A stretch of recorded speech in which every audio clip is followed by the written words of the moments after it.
ए बनमारी बेटा को समझौता देखत बाट तोहर मेहररुआ कैसे गावती बा।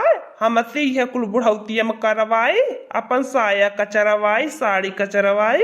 ए बाऊ तुमसे कितना हम कहत रह गईली है मत करा बियाहवा मत करा, लेकिन तो तू हमारी एक बात ही ना मनला। कई के ले आल बाटा बियाह के ले आल बाटा तब तू ढेला देखा न। का करी बनमारी बेटा, अब तो बहुत जबर गलती होई गई बा, का करी। कुछ न करा है देखा है लिया सुना। बाबू मनला न बाती अब खाजू तलात, बाबू मनला न बाती अब खाजू तलात, बाबू मनला न बाती अब खाजू तलात, बाबू मनला न बाती अब खाजू तलात। चला साना पीसनमा कठौती में तह लिख गईल दुर्गति बुढ़ौती में, चला साना पीसनमा कठौती में तह लिख गईल दुर्गति बुढ़ौती में।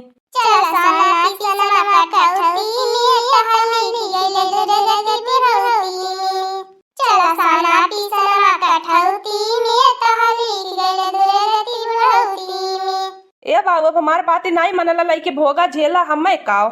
हम जनली न लाल आई जू के जवाल, हम जननी न लाल आई जू के जवाल, हम तो फंस गईली बचवा पनौती में, लिखी गईल दुर्गति बुढ़ौती में। हे भगवान हम बचा लेता तू। ढेर जीनी बतियावा पहले चैया बनावा, ढेर जीनी बतियावा पहले चैया बनावा, ढेर जीनी बतियावा पहले चैया बनावा, ढेर जीनी बतियावा पहले चैया बनावा। दद उठाता हमारा कपारे में, बुढ़ऊ पहले तू चलावा सारे में, दद उठाता हमारे कपारे में, बुढ़ऊ चला तू पहले वो सारे में। मोरी साड़ी कचार मोरा साया कचार, मोरा चादर में साबुन लगा बुढ़ावा तेल बुढ़ौती बनाई दूंगी। मोरी साड़ी कचार मोरा साया कचार, मोरी साड़ी कचार मोरा साया कचार, मोरा चादर में साबुन लगा बुढ़ावा तेल बुढ़ौती बनाई दूंगी। का ये बाऊ काहे अब खराब लगत गईला हमारे खातिर मेहरारुआ न आ लइके आ गईला अपने खातिर मेहरारू तो हमें का कहत बाटे बीच में हमें नहीं पेरा। हे बुढ़ा ठेलवा कबा जुग से त कपड़ा धोवत बाटे, अकठी साया साड़ी लेके हमार परल बाटे, ऐना के बढ़िया बढ़िया हाली हाली धोई के धाई दे साबुन लगा लगा रगड़ी रगड़ी। ए बुढ़ा चला जल्दी से हमें चाय बनाई के दे और नवरत्न तेल ले आवा, हमरे मुड़वा पे कचकचाई के धाई के दाबी के हमार मुड़वा दबाए त बहुत पीरात बाए। जा बाऊ जा कर अपने मेहरारू का गुलामी। ए हमारे बाऊ इतने बुढ़ापा पे दूसरे मेहरारू ना ले आल होता न तोहर जीवन में ना सफल होते, अब तोहर जीवन सफल हो जाई, अब गंगा पार आराम से लग जाबा। बतावा हम तो यह सहारा नहीं था इंतजार करत रहली बैठ के दुआरी पे टुकुर टुकुर निहारत रहनी कि हमार दादा गल बाटे हमारे खातिर मेहरारू आने। हमें का पता रहल हमार दादा अपने खातिर मेहरारू आने गल बाटे हमारे खातिर माई आने गल बाटे। ए बुढ़वा थोड़ी अपने बेटा हुआ के समझाई बुझाई ले कदे ज्यादा नहीं बोले हमें।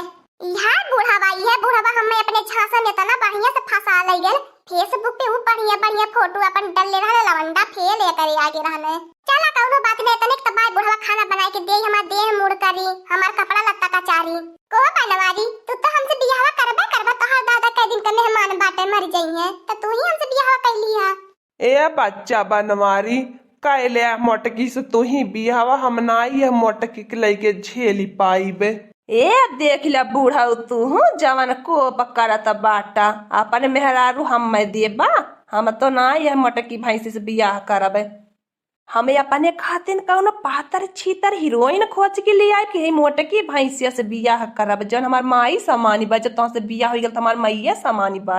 हम राजी हइयो त से बियाह करे खातिर ने। ओरी दादा रे बापा रे बापा रे हमार बड़की जीजी बहुत गजब हो, हमार बड़की जीजी को हमार बड़की जीजी कहिया तू अपन टू कॉपी बनवाई देहलू है। चुप रहता लड़की देखी रहिया, देखले बात हमार खुद ही ने होशी उड़ गइल कि हमार हो जैसन के हबाए। देखता या दादा ये कैसन हो या मेरे दुई मेहरारू कैसी हईन। अब कैसे बताई बनवारी बेटा हुआ हमार, हम तो एक बंगाल से बंगालिन के लिए आए की आयल बाटी, कहाँ से मैच खाए लगनी, कहीं कुल पिछले जन्म में दोनों बहन त नाई रहनी।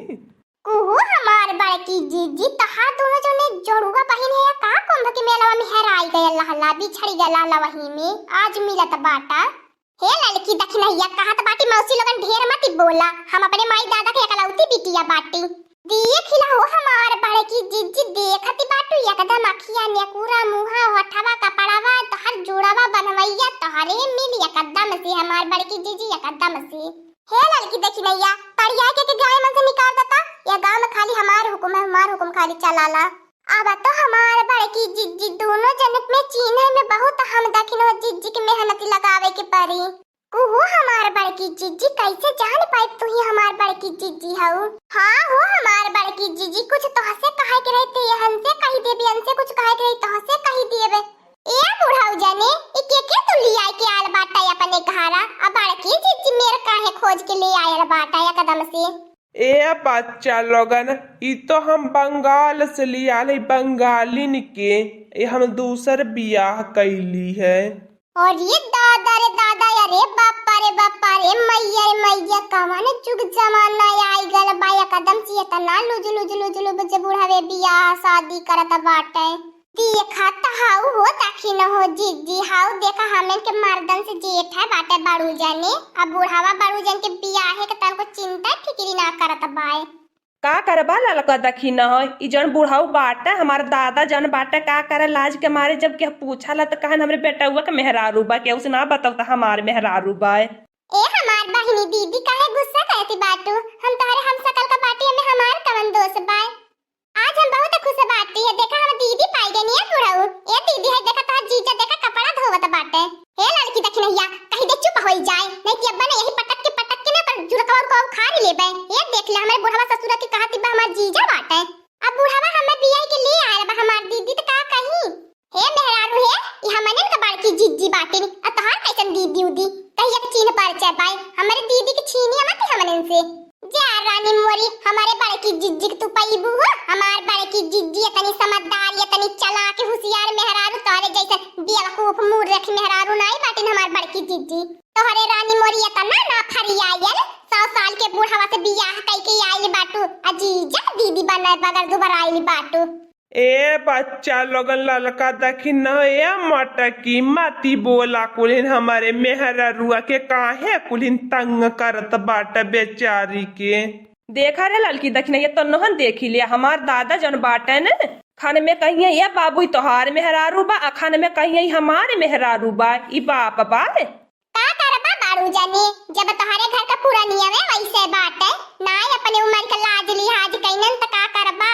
का बताई हमार दखिन हो जिज्जी हम कालियो देखली परसो हो देखली है ई मेहरारुआ यही बुढ़ावा के बैठल रहली हवे त हम ही सोची हम ही चक्कर में रह गईली कि हरे दादा दादा हमार बड़की जिज्जी बुढ़ावा के लगा काहे जाए के बैठैनी। तो नहो जवन है लड़की दखिनैया हमें मनैया ना मिली है वो बूढ़ा बैठा लबा रह गया लबा एकरे जैसे आंखें फूट गई बना लौकल हमार थोड़ी नखिया फूटली बा। ए हमार दीदी रही के देखा बुढ़ा पे देखा कितना मजा बा कितना बढ़िया बा। अब देखा कैसे बुढ़ा हमार साया कचारत साड़ी कचारत चाय बनाई के देला हमार मुड़ो दबावाला हमार गोड़ो दबावाला आ कौनो लवंडा रहते अपने बबरिया झाड़ले में 75 दाई परेशान रहत हमारे तरफ को ध्यान ना दिए। ए बहिनी है तब तक रह मजे में रहता मजे में लेकिन हमें दीदी मत ही कहो रहता यही। ए लड़की दखिनाई चला पहले तन्ने गोदनहारा की दुकानी पे ऊ का करे हो हमार बड़की जीजी गोदनहारा की दुकानी पे चला दुल्हन कौन हम निशान को दवाई ले ताकि तन्ने चिन्ह जा हम ही तोहार बड़की जीजी बाटी आ नहीं तो गांव में रहत कुछ दिन में यह तन्ने के बड़की जीजी बने की कोशिश करे लगी। हाँ हमार बड़की जीजी सही कहलू हाय नकली कियो बड़की जीजी के लिए आले आया करे गलावा पे लिखवाए थे नकली बड़की जीजी आ नहीं जनता है लड़की दखिनैया आजकल का जुग जमाना का है ई पता कई के आइल है कि हमारे हम सकल के कौनो मेहरारू हो गौम बाय मर्डर ऑर्डर कई के चली जाई आ पुलिस इल्जाम हमारे ऊपर ही आ जाई आ जेल में हम ही जाबी तो फरार हो जाई। ए हमारे दीदी हम तो बहुत खुश है तो से कि हमें तो निकल अपन दीदी अच्छी पवली अपने मेरे लेकिन हमार दीदी हमारे ऊपर याद बबूला होती बाटू तू तनको हमें मनबे जन बनाई करके हो कैसे दीदी दीदी रट लगाए बाटी करे चुरकहिया हाउ हमार बुढ़वा ससुर बा तय का भइली हमार बुढ़िया सास भइली आ दीदी दीदी आइल बाटी करे। हे हमार बड़की जीजी चला चला जाए दे करे मुहे न लगा अयनहन के अपन परिवार देखा दे बड़को जने रहा मजे में अपन जिंदगी काटा मजे में। हाँ हाँ ललका दखिनाई चला तहा लगन हम अपन जिंदगी मजे में काटबे। हाँ दोस्तों आज का कार्टून कॉमेडी वीडियो यहीं तक था। आगे का कार्टून कॉमेडी वीडियो देखने के लिए हमारे चैनल को सब्सक्राइब करिए। हमारे चैनल का नाम है दीदी कार्टून ऑफिसर। और हाँ दोस्तों, हमारी वीडियो को ज्यादा से ज्यादा शेयर करें, लाइक करें, बेल आइकन को दबाना मत भूलिएगा, सब्सक्राइब करना तो बिल्कुल मत भूलिएगा। और हमारी कार्टून कॉमेडी वीडियो देखने के लिए आप सभी को धन्यवाद।